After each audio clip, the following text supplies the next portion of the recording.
a new Iranian front against Israel, right? They are strengthening the militias by sending missiles and threatening a new war, once again on multiple fronts. Look, security authorities are sounding the alarm. About the growth, Iran's involvement, yes. About Iran's increasing involvement in Iraq, where Iran is strengthening militias for Iran and building new terrorist networks, potentially opening a new front against Israel. Okay? Iran can no longer operate in Syria, so it starts operating inside Iraq. Iraq borders Syria, close to Lebanon, where Hezbollah is located. Right? From Iraq, Iran can transfer weapons to Hamas, transfer weapons to Hezbollah, and create new groups and new militias, strengthening them. There are many Syrian dissidents and deserters who went to Iraq. Many. Thousands. Who were actually fighting for Iran, even for Bashar al-Assad. Iran is using all of this. Look, sources from the Northern Command of the Israel Defense Forces reveal that Iran is investing resources in these groups, preparing them for air and ground attacks on Israeli territory, according to a report by Amir Bousou on Yalla News. The IDF and Mossad are preparing for long-range missile and drone attacks coming from Iraq, as well as possible ground incursions through Syria and the border with Jordan. Things are getting serious and no one is talking about it. Everyone is distracted. With Hamas, people already think the war is over and they're not paying attention to what's happening. In some ways, that's really good, right? That the media stops paying attention because that lets Israel work. That lets Israel prepare. But on the other hand, it gets complicated for the same reason, because no one is paying attention to what's happening. Okay? The pressure needs to increase. The pressure against Iran, the pressure against terror, it needs to be constant in the media because terror also grows. While Israel has time to prepare, terrorist groups do too. Time benefits both sides. Terrorist groups are also using this time to maneuver. Iran is taking advantage of the media focusing on what's happening in Rio de Janeiro to move weapons to Iraq, right? The world is focused on what Trump is doing right now. Trump is mediating the war with Hamas. He's there, about to attack Venezuela, sanctioning Brazil. He just made a historic deal with China. We talked about this yesterday, right? Yeah, and the world is watching this. They're forgetting that Iran is sanctioned, that Iran is now moving its forces, rearming, moving militias, and is preparing to attack Israel. The world forgets about this, right? That's why we're here daily and rely on you. Okay, look. This development is happening amid growing regional tensions involving Iran, which sees these militias as a fundamental extension of its influence, its tentacles. The recent visits by the commander of the Quds Force, Ismail Qani, to Iraq reinforced coordination efforts where he met with militia leaders to align strategies for a broader conflict. Israel's Defense Forces assessment highlights a scenario similar to those seen before, like in the Swords of Iron War. Seen in the Swords of Iron War, including drone and missile bombardments that previously caused casualties in Israel. A year of escalation and casualties. Iraq emerged as a significant threat during the first year of the war, with the Islamic resistance in Iraq. An organization that included factions supported by Iran, launching repeated attacks in solidarity with Gaza, with targets including Eilat, right? The Arava region, and the Golan Heights, resulting in the death of 2 Israeli soldiers and injuries to dozens of others. The main incidents include a drone explosion in December, an attack on the Eilat naval base, an explosion at the port in September 2024, and the attack on October 2, 2024, which killed Sergeant Davy. Daniel Avivine Aim. Sofer and Corporal Tal Dror from the north of the Golan Heights. The Air Force intercepted several swarms of drones later that month. In response, the Israeli Air Force attacked Iranian logistical centers near the border with Iraq, disrupting the supply lines of these groups. Training exercises in the Jordan Valley, led by Brigadier General Oren Sima's Eastern Division, simulate similar invasion threats. This military escalation raises fears of a multi-front war with Iraq, potentially joining forces with those in Lebanon, Syria, and Yemen within the Iranian resistance axis. And then, what we've been saying would happen is happening, right? The moment is coming when Israel will once again face multiple fronts. Actually, it never stopped facing them. And that's how it is, right? Ups and downs. They come to war, they get hit, they get weakened, they retreat into the shadows, reorganize, get stronger, rise up, grow, go on the attack, and it's a cycle, right? And today, have you noticed that the world is no longer afraid of what might happen? No one is afraid of anything anymore?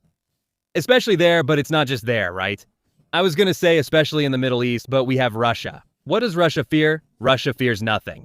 Okay, it has nuclear weapons, it is willing to use them, and it will fight for its interests. Because it's a world where there is no longer respect for borders, no longer respect for international laws, and no longer fear of what might happen, right?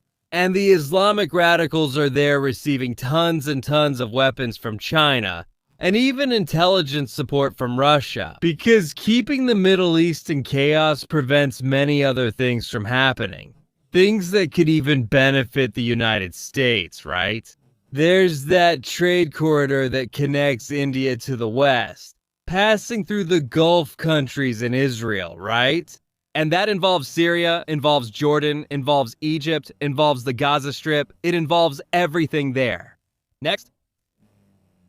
For the West, right? The United States, right, would be the big beneficiaries there, and they would bring their whole political group along. And there's China. China that the world is finite, guys. The things in the world are scarce, right?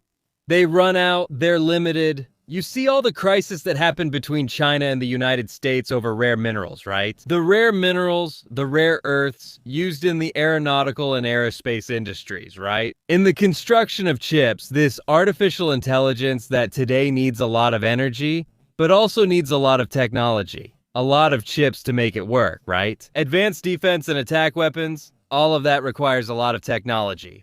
And all this technology uses these rare minerals, right? These rare earths.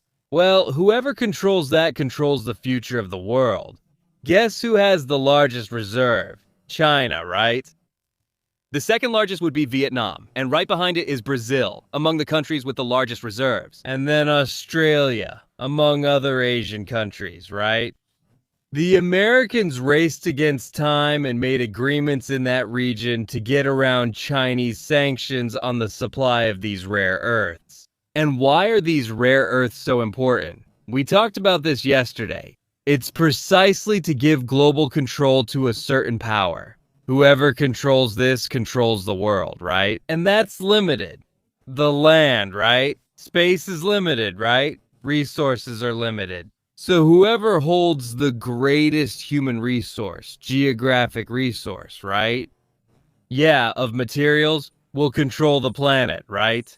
So that's how it is. It's simple. The world works this way. So Iran is arming another front. Do you see the trap? Hezbollah is racing against time to arm itself, right? Shiite militias are rushing in Iraq to arm themselves. I'll show you a map.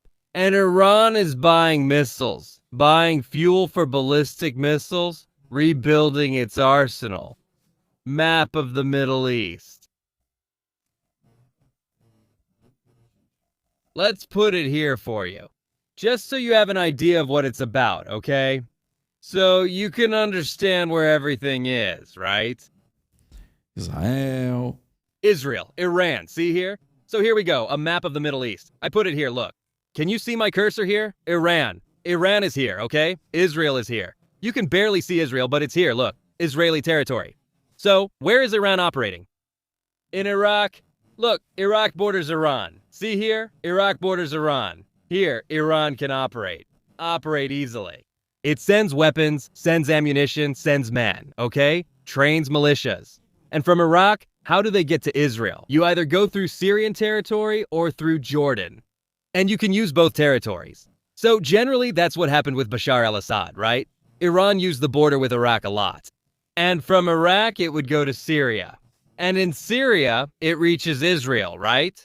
It reaches Israel and it reaches Lebanon. See here? See how easy it is, okay? Tá? But it's necessary to have control over these regions.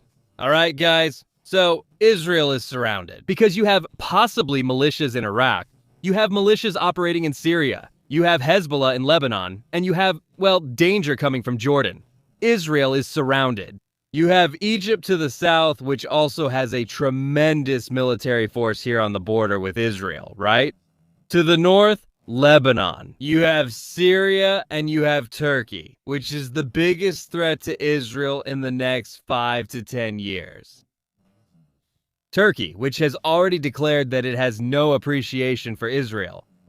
They are declared enemies of Israel, okay?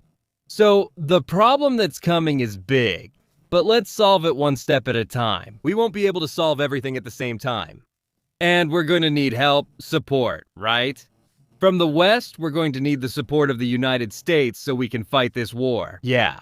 What is stopping Israel from finishing the job? If there are no more hostages and Hamas refuses to surrender their weapons, that's right. I'm going to speak here in a way that can be understood, right?